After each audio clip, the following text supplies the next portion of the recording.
우리가 이제 사도행전 13장 계속 보고 있는데요. 이게 중간중간에 또 끊기기도 하고 그래서 아마 앞부분의 내용을 잘 모르실 것 같아요. 제가 좀 설명을 드리면 사도행전 13장에서 이제 사도 바울하고 바나바가 선교사로 파송되게 됩니다. 원래 이제 안디옥 교회에서 그들 사역을 하고 있었는데 하나님께서 그 5명의 지도자들 가운데 안디옥 교회는 5명의 지도자가 함께 목회를 하고 있었거든요. 그중에 2명 바나바하고 사도 바울을 하나님께 세우셔가지고 이 두 사람을 선교사로 보내라. 그래서 그들이 이제 금식하는 가운데 하나님의 명령을 받고 선교를 가게 됩니다. 그때 선교의 중심 인물이 원래는 사도 바울이 아니라 바나바가 중심 인물이에요. 그래서 선교를 제일 먼저 어디로 가게 되냐면 바나바의 고향 구브로로 가게 됩니다.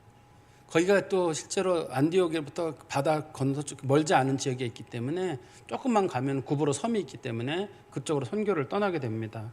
거기서 제일 먼저 선교를 하다가 바보라는 곳에서 선교를 하게 되는데 거기에 이제 바예수라고 하는 사람이 있었어요. 사람 이름 중에 하나가 바예수라고 하는 사람이 당 그 지역에 있는 총독 그 서기오 바울의 어떤 참모 역할을 하는 사람이었는데 이 바예수라고 하는 사람이 사도 바울이랑 바나바가 전하는 말씀을 계속 방해를 하는 거예요.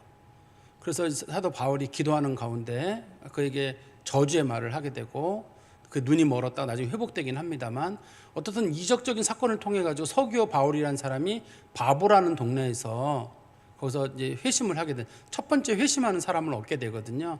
그래서 사도 바울이 자기가 복음을 전해서 첫 번째 회심한 사람 그 사람의 이름을 따라서 자기 이름을 바울이라는 이름으로 바꿨다. 이게 일반적인 관점입니다.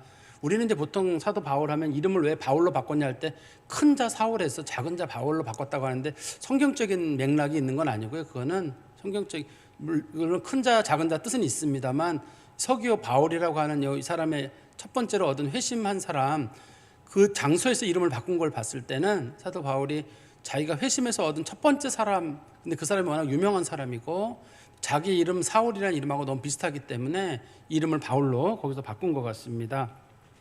그리고 나서 그들이 이제 전도 여행을 다시 그 구브로 섬을 떠나가지고 아시아 지역으로 복음을 전하러 가게 되는데 그쪽에 첫 번째 복음 전하러 가는 곳이 이제 버가라는 곳이었거든요.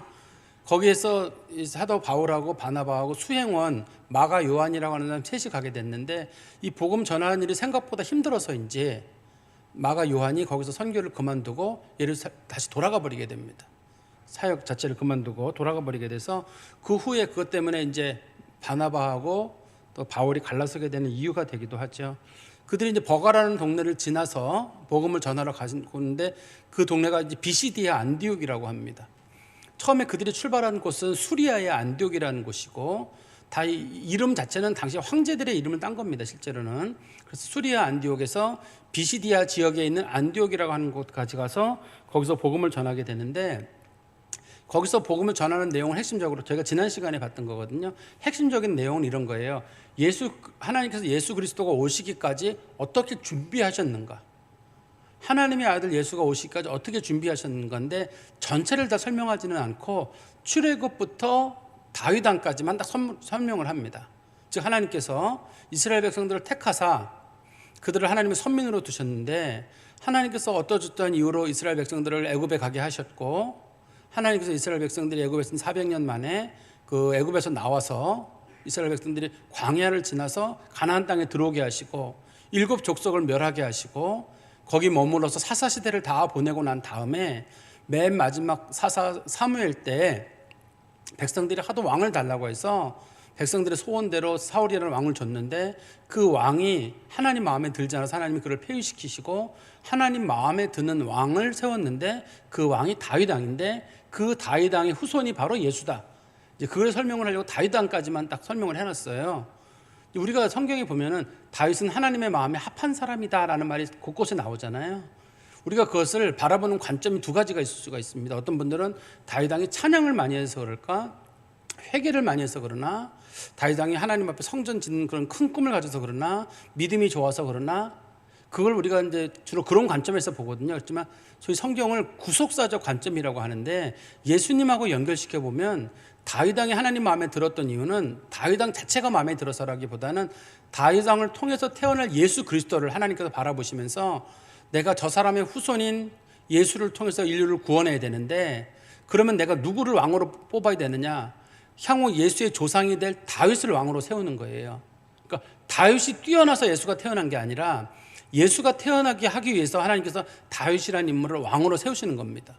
하나님 마음에 드는 사람은 다윗이 하나님 마음에 꼭 드는 사람 아닙니다. 밧세바 사건도 있고요, 인구개수 사건도 있고 사람 많이 죽였거든요. 그 다윗이 성전 세우려고 할 때 하나님 다윗에게 넌 사람 많이 죽였다, 성전 못 세운다고 했거든요. 그리고 이 다윗이 세상 말로 곤조도 있는 사람이에요. 시쳇말로 마지막 죽을 때까지도 자기랑 사이 안 좋았던 사람들은 다 처리하라고까지 얘기할 정도로 다윗이 지금 뒤끝도 있는 사람입니다. 그러니까 다윗이라는 인물 자체를 위대한 사람이다라고 볼 것이 아니라 하나님은 다윗이라는 인물을 통해서 그의 후손 예수 그리스도를 태어나게 하시기 때문에 저희가 22절에 한번 말씀해 보세요. 22절에 제가 이거 설명드리는 거거든요. 지금 사울을 패하시고 다윗을 왕으로 세우시고 증언하여 이르시되 내가 이새의 아들 다윗을 만나니 내 마음에 맞는 사람이라 내 뜻을 다 이루리라 하시더니, 하나님께서 구원의 역사를 다윗을 통해 다 이룬다고 하셨는데 다윗 때문이 아니라 다윗의 후손으로 오실 예수 그리스도를 통해서 하나님의 구원 역사를 다 이룬다는 뜻입니다. 그래서 23절에 이렇게 말하잖아요. 하나님이 약속하신 대로 이 사람의 후손에서 이스라엘을 위하여 구주를 세우셨으니 곧 예수라. 하나님의 구원 역사를 다 이루시는 건 다윗이 아니라 그의 후손 예수 그리스도를 통해서 하나님의 구원 역사가 다 이루어졌다, 그런 뜻입니다. 그리고 24절 25절의 말씀해 보시면 이제 세례 요한이 등장하게 되는데요. 세례 요한을 좀 다른 관점에서 여기 기록을 하고 있어요. 그가 오시기에 앞서 요한이 먼저 회개의 세례를 이스라엘 모든 백성에게 전파하니라. 요한이 그 달려갈 길을 마칠 때 말하되 너희가 나를 누구로 생각하느냐? 나는 그리스도가 아니라 내 뒤에 오시는 이가 있으니 나는 그 발에 신발끈을 풀기도 감당하지 못하리라 하였으니, 이 지금 세례 요한에 대한 얘기를 하면서 세례 요한은 예수님의 길을 준비한 사람이고 스스로도 말하기를 나는 예수님의 신발끈을 풀기도 합당하지 못한 사람이다라고 세례 요한이 얘기를 했다는 거예요. 왜 이 얘기가 여기서 등장하게 되냐면 이 시대쯤에 세례 요한이 메시아일지도 모른다는 얘기가 사람들에게 돌고 있었어요. 당시에 세례 요한이 메시아일지도 모른다. 왜냐하면 세례 요한하고 예수님 친척이거든요. 옷도 비슷하고 하는 말투도 비슷하고 전하는 내용도 비슷하고, 예수님도 죽었고 세례 요한도 죽었고, 차이점은 있죠. 예수님은 부활하시고 하지만 세례 요한은 부활하지 못했지만 사람들 일각에서는 세례 요한이 메시아일지도 몰라라는 얘기들이 사람들에게 돌게 됐거든요. 사도 바울이 지금 그 얘기를 예를 들어가지고 설명하는 겁니다. 세례 요한은 예수 그리스도의 앞길을 준비하러 온 사람이고 세례 요한은 스스로도 내가 메시아가 아니다라고 얘기를 했다. 그러니 세례 요한을 따르지 마라. 세례 요한은 예수 그리스도의 일만 준비하는 사람이지 그가 메시아는 절대 아니다. 진짜 메시아는 예수 그리스도 그뿐뿐이다. 이제 그걸 성경에서 설명을 하려고 하는 겁니다. 그래서 26절에 말씀해 보시면 형제들아, 아브라함의 후손과 너희 중 하나님을 경외하는 사람들아, 형제를 두 부류의 사람으로 나눕니다. 하나는 아브라함의 후손이고 하나는 하나님을 경외하는 사람들. 아브라함의 후손이란 말은 육신적으로 아브라함의 후손으로 태어난 유대인들을 부르는 말이고요. 하나님을 경외하는 사람들은 이방인들입니다. 이방인들 중에서도 개종해가지고 유대교를 따르는 사람들, 그 사람들을 하나님을 경외하는 사람들이라고 성경에 부릅니다. 일반적으로. 이 구원의 말씀을 우리에게 보내셨거늘, 이 구원의 말씀은 예수 그리스도잖아요. 세례 요한이 아니라 하나님께서 구원의 말씀으로, 구원의 능력으로 보내준 분은 예수 그리스도인데, 27절에 말씀해 보시면 예루살렘에 사는 자들과 그 관리들이 예수와 및 안식일마다 외우는 바 선지자의 말을 알지 못함으로 예수를 정죄하여 선지자의 말을 응하였도다. 무슨 말이냐면 그 예루살렘의 사람들하고 그다음에 당시 제사장들이나 서기관들이나 사두개인들이나 바리새인들, 이런 사람들이 예수를 죽였거든요. 근데 그 사람들이 예수를 죽인 이유는 두 가지라고 말합니다. 하나는 예수를 몰라서, 두 번째는 선지자들의 글, 구약 성경에 이미 다 예수에 대한 내용이 기록이 되어 있는데 그것만 자세히 봐도 이 사람들이 예수를 믿을 수 있는데 그걸 몰랐기 때문에 이 사람들이 예수를 정죄하고, 그 다음에 선지자들의 말을 응했다는 말은 예수께서 고난을 당하고 죽게 될 것이라고 예언했는데 그거를 이루는 사람, 그것을 이루도록 만든 사람들이 바로 예루살렘 사람들과 관리들이라는 거예요. 거기에는 이제 빌라도도 거기 포함이 되겠죠. 그리고 여기서 성경을 응하게 했다는 말의 뜻은 나쁜 뜻으로 쓰는 겁니다. 그 사람들이 예수에게 고난을 당하게 하고 예수를 십자가에 못 박아 죽였다. 예수를 고난 당하게 하고 십자가에 못 박아 죽인 이유는 그들이 예수가 누군지 몰라서, 하나님의 아들인데도 하나님의 아들을 몰라봤고 성경을 그렇게 많이 안다고 하는 사람들이 구약 성경을 자세히만 봤더라도 구약 성경이 예수 그리스도에 대해서 예언하고 있고 예수가 구약 성경을 다 성취했다는 걸 알 텐데 그거를 몰라가지고 그 사람들이 예수 그리스도를 죽였다, 이게 성경이 설명하고 있습니다. 그렇지만 우리 다시 28절의 말씀에 가보시면 죽일 죄를 하나도 찾지 못하였으나 빌라도에게 죽여달라고 했다. 예수님은 죽일 죄가 하나도 없죠. 근데 당시 사람들이 예수님을 죽인 이유는 정치적인 이유 때문입니다. 자신들에게 위협이 된다고 생각했거든요. 빌라도가 죽인 이유는 유대인들이 하도 성화를 해가지고 당신이 안 죽이면 당신이 가이사의 사람이 아니다라고 얘기를 하고 폭동이 일어날 거라고 얘기를 하니까 빌라도 입장에서도 정치적으로 이 문제를 풀어야 되겠다. 아무 죄가 없는 걸 빌라도도 알아요. 그래서 빌라도가 그런 말을 했거든요. 이 사람의 죄에 대해서는 나는 무죄하다. 아무 죄도 찾아보지 못하겠노라 하고 자신의 손을 씻거든요. 우리나라에서도 왜 손 씻었다 그러면은 나는 그 일과 상관없다 그런 뜻이잖아요. 성경에도 손을 씻더라고요. 제가 옛날에 중국 영화에서도 보니까 어떤 사람이 무림의 고수가 어느 날 손을 싹 씻더라고요. 그래서 왜 손을 씻냐 그랬더니 나는 이제 더 이상 칼을 쓰지 않겠다 하고 손을 씻더라고요. 손을 씻는다는 말이 그 일과 나는 상관이 없고 다시는 이제 그 일을 하지 않겠다, 아마 뭐 그런 뜻인가 봐요. 그래서 실제로 빌라도 같은 경우도 자신은 이 문제랑 아무 상관이 없다. 예수는 정말 무죄하다고 빌라도가 선언을 했는데도 그러나 정치적인 이유로, 유대인들이 정치적인 이유로 예수님을 죽여달라고 부탁을 하고 아무 죄가 없는데도 또 빌라도도 순전히 정치적인 이유로 자신의 자리를 유지하기 위해서 예수 그리스도를 십자가에 못 박아 죽였는데 우리는 생각하기를 예수님 누가 죽였습니까? 빌라도가 죽였다고 우리 신앙 고백에 나오잖아요. 빌라도 입장에서는 그럴 거예요. 내가 죽인 거 아니다. 유대인들이 하도 죽여달라고 해가지고 내가 죽인 것이다 하겠지만 성경은 어떻든 그거에 대한 책임을 빌라도에게 묻고 있어요. 빌라도가 의도를 했든 의도를 하지 않았든 성경에서는 그 책임은 빌라도에게 있다고 성경은 설명하고 있습니다. 그리고 29절부터 35절의 말씀해 보시면 이제 구약 성경에 있는 모든 말씀들을 예수님은 다 응하셨는데 29절에 보십시오. 성경에 그를 가리켜 기록한 말씀을 다 응하게 한 것이라. 후에 나무에서 내려다가 무덤에 두었으나. 사람들이 예수를 십자가에 못 박은 거, 이사야서 53장에 보면 예수님께서 우리의 죄를 위해서 고난을 당하시고 고난을 달려 돌아가신 것이 이사야 53장에 언급이 되어 있거든요. 그래서 예수님이 고난을 당하신 거, 십자가에 죽으신 것도 성경이 다 응한 일이고, 그 다음에 예수님을 나무에 매달았잖아요. 신명기 21장 23절에 보면 저주받을 자를 나무에 매달라고 했거든요. 예수님은 나무에 매달리심으로 저주받은 자가 되었고, 그 다음에 내려와서 아무도 쓰지 않는 무덤에 예수님을 집어넣게 되거든요. 그것도 구약 성경을 응한 겁니다. 아리마대 요셉의 무덤에 예수님이 묻히게 되지만 그 무덤 자체도 구약 성경에 이미 예언이 되어 있었습니다. 그리고 30절에 하나님의 죽은 자 가운데서 그를 살리신지라. 세례 요한과 예수님의 차이점은 세례 요한은 죽은 거로 끝났거든요.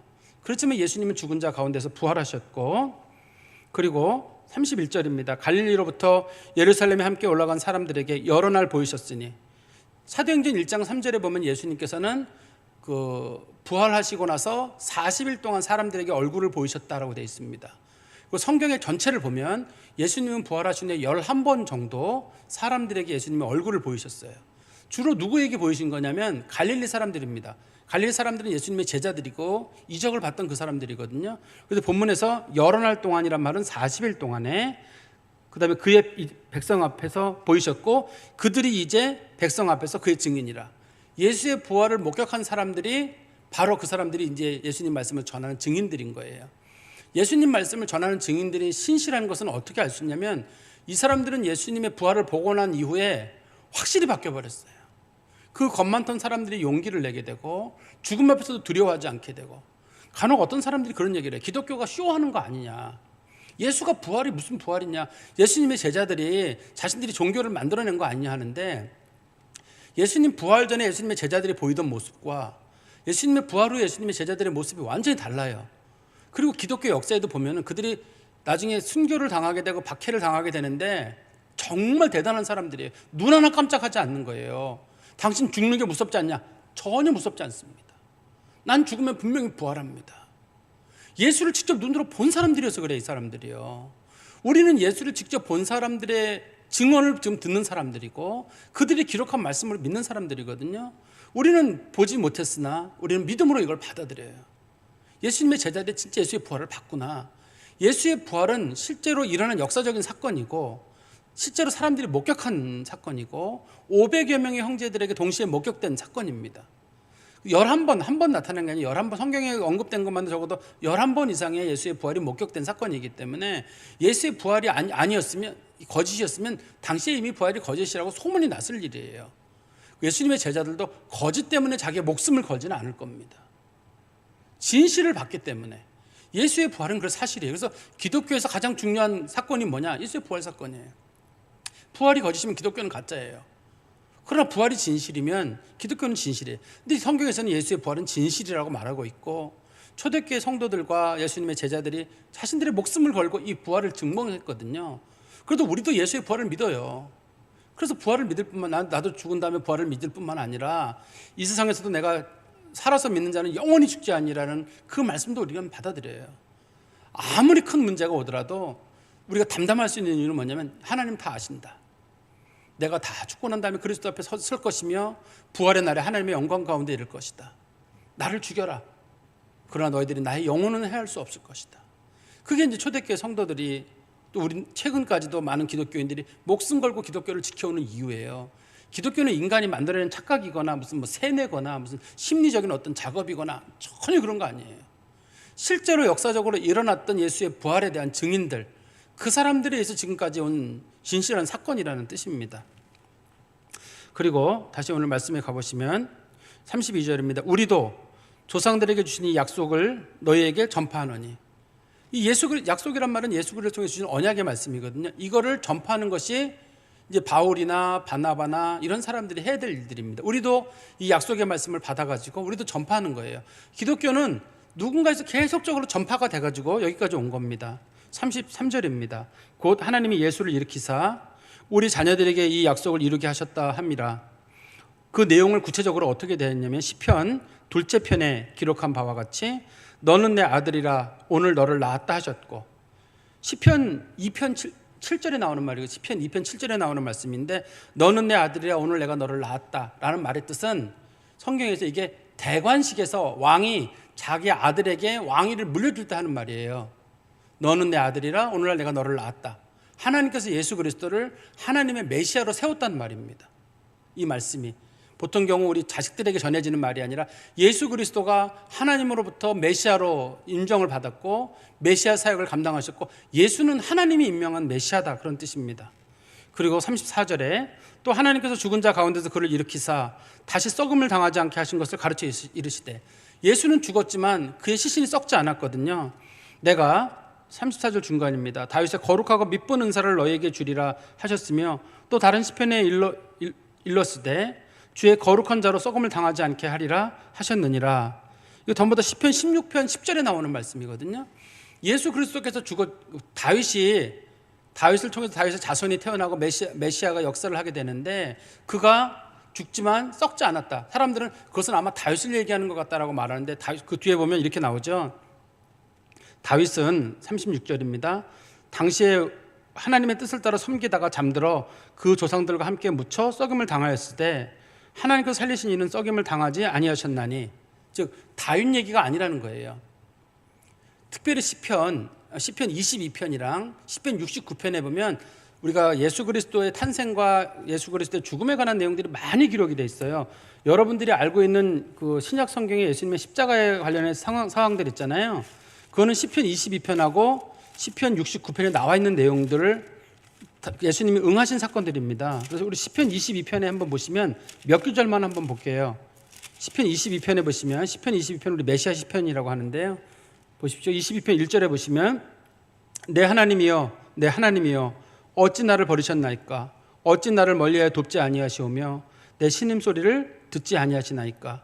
예수님께서 십자가에 달려 하신 말씀이죠. 엘리 엘리 라마 사박다니, 나의 하나님 어찌하여 나를 버리시나이까. 그 찬송, 그거 예수님께서 십자가에서 달려서 돌아가시면서 하신 말씀이잖아요. 그 다음에 14절의 말씀에 가보시면 나는 물같이 쏟아졌으며 내 모든 뼈는 어그려졌으며 내 마음은 밀랍 같아서 내 속에서 녹았으며 예수께서 돌아가실 때 피와 물과 피를 쏟으신 장면이 거기에 기록이 되어 있습니다.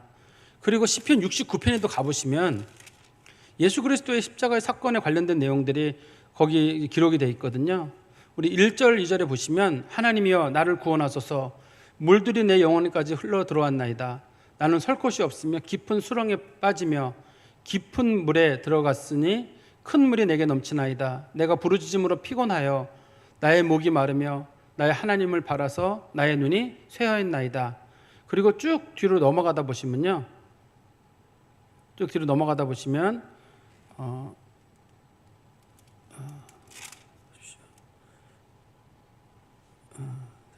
구절이 잘 안 떠오르네요. 여기 보시면 여기 나온 21절에 말씀해 보시면 21절에 보시면 그들이 쓸개를 나의 음식물로 주며 목마를 때에는 초를 마시게 하였사오며 예수님 십자가에서 목마르다고 할 때 사람들이 예수님에게 그 해융에다가 초를 담아가지고 예수님에게 먹인 사건이 있었거든요. 그게 당시에 사람들이 이제 소위 먹이는 진통제예요. 빨리 죽지 말고 고통 좀 더 있다 죽으라고 먹이는 진통제거든요. 그런 것들을 예수님한테 먹였는데 성경은 어떻든 시편 22편이나 시편 69편을 통해 가지고 예수 그리스도께서 고난 당하실 내용들을 다 기록됐는데 예수님께서는 그 모든 말씀들을 다 이루셨다고 설명하고 있어요. 그리고 이거를 이 두 말씀들이 다윗을 위해서 했던 말이 아니라 이게 전부 예수 그리스도를 통해서 이루신 말이다.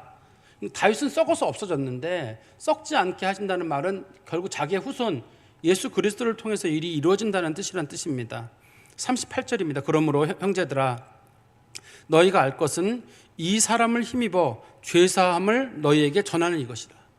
이 사람은 바로 누구냐면 예수 그리스도인데 예수 그리스도는 바로 메시아고 하나님께서 구원 사역을 위해서 이루시기도 하신 고난과 십자가와 부활 그 모든 것들을 다 이루셨고 우리가 예수님의 부활을 목격했고 우리가 전파하는 그 예수가 우리들의 죄사함의 근원이 되고 우리가 예수로 말미암아 죄사함을 받는다는 말이죠. 그리고 39절입니다. 또 모세의 율법으로 너희가 의롭다함을 얻지 못하던 모든 일에도 이 사람을 힘입어 믿는 자마다 의롭다 하심을 얻는 이것이라. 모세의 법으로는 율법으로 의롭다함을 얻을 사람이 전혀 없는데 사람을 의롭다고 할 수 있는 것. 성경에서 의롭다는 말은 죄사함을 얻는다는 뜻이에요. 하나님의 마음에 꼭 들어서 죄사함을 얻는다고 하는데 그 죄사함을 주시는 분은 예수밖에 없다. 하나님께서 의로운 자로 세우시고 죄사함을 주로 세우신 분은 이 예수라는 것입니다. 그리고 40절 41절에는 이런 내용이에요. 어떤 내용이냐면 너희들 예수 잘 믿어라. 안 믿으면 큰일 난다는 내용인데요. 40절에 말씀해 보시면 그런즉 너희는 선지자들을 통하여 말씀하신 것이 너에게 미칠까 삼가하라. 선지자들의 말이 여러 가지가 있겠습니다만 여기서는 이제 하박국 1장 5절에 있는 말씀을 인용하거든요. 41절에 보시면 보라 멸시하는 사람들아 너희는 놀라고 멸망하라. 내가 너희 때를 당하여 한 일을 행할 것이니 사람이 너희에게 일러줄지라도 도무지 믿지 못할 일이라 하였느니라 하시니라. 무슨 말이냐면 조금 어렵습니다만 좀 설명을 드리면 이런 거예요. 이사야서에 보면은 이사야가 이런 내용을 예언했어요. 여러분들 하나님 앞에 지금이라도 회개하십시오. 회개하지 않으면 여러분들 아수르에게 망할 것입니다. 아수르에게 망할 것입니다라고 자꾸 얘기했거든요. 근데 이스라엘 백성들이 듣지 않다가 아수르에게 망하게 됐어요. 아수르에게 망할 때 이사야가 또 예언하기를 북쪽 이스라엘은 망했지만 남쪽 이스라엘도 회개하고 살아야 합니다라고 얘기했는데 남쪽 이스라엘 사람도 듣질 않았습니다. 그래서 하박국이 예언하기를 이사야가 예언한 거 그거 듣지 않아서 북쪽 이스라엘과 남쪽 유다가 망했는데 하나님께서 주시는 이 복음의 말씀을 듣지 않으면 그 사람들에게 무슨 일이 임하겠습니까? 이사야의 예언을 듣지 않아서 멸망을 받았다면 하나님의 아들 예수 그리스도께서 오셔서 친히 이루신 구원 사건을 그걸 믿지 않았다면 여러분들에게 심판이 임하지 않겠습니까? 여러분들이 조상들이 예수를 죽인 거로 충분합니다. 여러분 다시는 그런 죄를 저지르지 말고 지금이라도 예수 믿으시오. 지금이라도 회개하시오. 지금 그 얘기를 전하는 거예요. 말씀의 핵심적인 내용은 크게 두 가지겠죠. 하나님께서 예수 그리스도를 태어나게 하시려고 다윗을 준비하시고 다윗의 후손으로 예수 그리스도가 오게 하시고 예수 그리스도께서는 구약의 성경에 있는 모든 말씀을 다 응하셨고 그리고 예수 그리스도께서 부활하셨고 그 부활에 수많은 사람들이 증인이 되었고 하나님은 이 예수로 말미암아 모든 사람들의 죄를 사하는 은혜를 주셨습니다. 그렇지만 그 모든 사람은 누구냐면 예수 믿고 예수 안에 회개하는 사람들입니다. 성경에서 회개한다는 말은 믿고 돌이키는 것을 회개라고 합니다. 예수 믿고 삶을 돌이키는 걸 회개라고 해요. 여러분들이 사는 방법은 지금이라도 예수 믿고 회개하고 돌이키는 겁니다. 만약에 여러분들 돌이키지 않으면 북쪽 이스라엘과 남쪽 유다가 망했던 것처럼 그 이상으로 여러분들은 망할 겁니다. 하나님의 아들 예수 그리스도가 보혈을 흘리셨고 구원을 이루셨는데 그거 가볍게 여기면 절대 안 됩니다. 다시 한번 우리 말씀해 보세요. 40절에 그런즉 너희는 선지자들을 통하여 말씀하신 것이 너희에게 미칠까 삼가라. 정말 조심하십시오. 하박국 1장 5절의 말씀이거든요. 41절은요. 그 말씀을 얘기하면서 여러분들 하박국도 얘기하지 않았습니까? 북쪽 이스라엘과 남쪽 유다에 망했던 것이 제발 우리 다른 후손들에게는 임하지 말기를 지금이라도 돌이켜야 한다. 그게 이제 말씀의 중심적인 내용이겠죠. 여기 말씀에 보면 몇 가지 중요한 내용들이 있는데 첫 번째가 어떤 거냐면 세례 요한은 그리스도가 아니다. 당시 사람들이 혹시라도 세례 요한을 그리스도라고 보는 사람이 있었는데 세례 요한은 그리스도가 아니라 예수의 길을 준비하는 사람이다. 그리고 두 번째는 예수가 그리스도다. 예수가 그리스도인 건 어떻게 아냐면 성경의 모든 말씀을 예수께서 성취하셨기 때문입니다. 세 번째는 이 예수를 믿는 사람들이 하나님 앞에 의롭다함을 받고 죄사함을 받습니다. 그리고 그러나 이 예수를 믿지 않는 사람들에게는 감당할 수 없는 하나님의 심판을 당하게 됩니다. 그리고 어떤 사람들은 말하기를 나는 예수를 못 믿겠다라고 말하는데 절대 불신을 자랑하지 마십시오. 불신은 나는 예수 못 믿겠어. 이 말은 목숨 걸고 하는 거예요. 세상에서 가장 위험한 말은 하나님의 아들 예수를 조롱하는 말인데 난 예수의 부활을 못 믿겠어. 난 예수 안 믿어. 그런 게 어딨어. 이 말은 대부분 분들이 몰라서 하시는 말씀이겠습니다만 이것만큼 위험한 말은 없어요. 이것만큼 하나님의 진노를 쌓는 말은 없고 이것만큼 용서받지 못할 죄는 없어요. 성경에서 가장 치명적인 죄는 예수 믿지 않는 죄거든요. 이것만큼 험한 죄는 없습니다. 그러니까 우리 주변에도 혹시라도 가족 중에 안 믿는 분들이 계신데 빈말 사말에 난 못 믿어 안 믿겠어. 그 말만은 하지 않도록. 제발 그 말만 교회에 못 나오시더라도 제발 그 말만은 하지 않도록.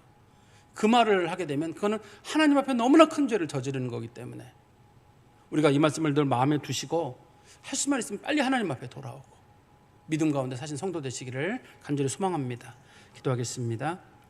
하나님 아버지, 우리 주 예수 그리스도께서 하나님의 아들로서 우리 가운데 오셨고 구약에 예언된 모든 말씀을 이루시사 다윗의 후손으로 오셔서 구원의 말씀을 다 이루셨음을 저희들이 분명히 믿습니다. 뿐만 아니라 예수는 부활하셨고 하나님 보좌 우편에 앉아 계시며 성령으로 우리를 다스리시고 우리 가운데 역사하사 예수가 주되심을 우리 가운데 증언하심을 분명히 믿습니다. 우리가 해야 될 일도 이 예수를 전하는 일이며 예수를 증거하는 일입니다.